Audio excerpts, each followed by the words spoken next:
ब्रह्ममुरारिसुरार्चितलिङ्गं निर्मलभासितशोभितलिङ्गम् जन्मजदुःखविनाशकलिङ्गं तत्प्रणमामि सदा शिवलिङ्गम्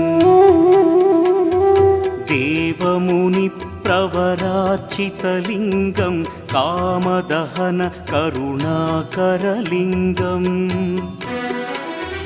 रावणदर्पविनाशकलिङ्गं तत्प्रणमामि सदा शिवलिङ्गम्